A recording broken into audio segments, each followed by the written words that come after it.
हिंदी भाषेसंदर्भातील काढलेले दोन्ही जी.आर रद्द. मुख्यमंत्री फडणवीसांची मोठी घोषणा. गठीत केलेल्या समितीच्या अहवालानंतर निर्णय घेणार. फडणवीसांची माहिती.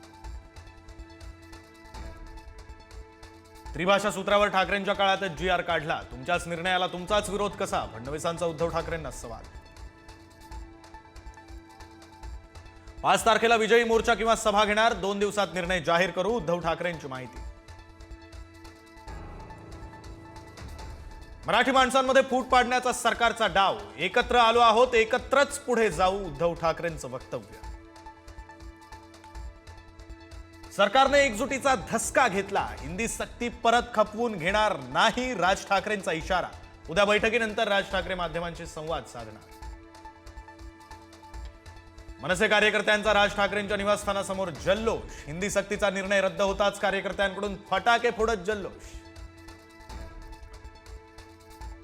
5 जुलैचा निघणारा मोर्चा रद्द. संजय राऊतांची माहिती. हा मराठी एकजुटीचा विजय. ठाकरे हाच ब्रँड. राऊतांचा पुनरुच्चार. मला काय विचारता तुम्ही, असं म्हणत चहापानाच्या कार्यक्रमात मंत्री बावनकुळेंवर एकनाथ शिंदे भडकले. मंत्रिमंडळ बैठकीपूर्वी बावनकुळे आणि शिंदेंमध्ये चर्चा. दरम्यान आमच्यात वाद नाहीत. बावनकुळेंचं स्पष्टीकरण. सिंधुदुर्गातील शिवसेनेच्या मेळाव्यात मंत्री भरत गोगावलेंनी वाचली नारायण राणेंची कुंडली. राणे असेच वरपर्यंत पोहोचले नाहीत. अनेक केसेस अंगावर घेतल्या. अनेक मर्डर केल्याचं गोगावलेंचं वक्तव्य.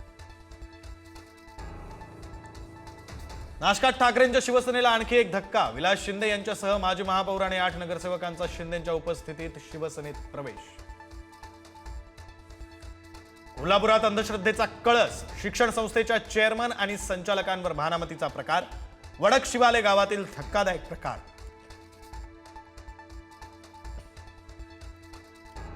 बास्केटमध्ये नवजात अर्भकाला ठेवून गेलेल्या आईचं सीसीटीव्ही समोर. पनवेल पोलिसांनी 24 तासात घेतला आई वडिलांचा शोध. सांभाळण्याची स्थिती नसल्यानं बाळाला सोडलं होतं रस्त्यावर. विठ्ठलाच्या दर्शन रांगेत 50,000 भाविक. विठ्ठलाची पदस्पर्श दर्शन रांग 4 किलोमीटर पर्यंत. विठ्ठल दर्शनासाठी 10 तासांचा कालावधी. इंदापुरात जगद्गुरू संत तुकोबारायांच्या पालखी सोहळ्यातील दुसरं गोल रिंगण संपन्न. ज्ञानोबा तुकारामच्या जयघोषानं इंदापूर नगरी दुमदुमली.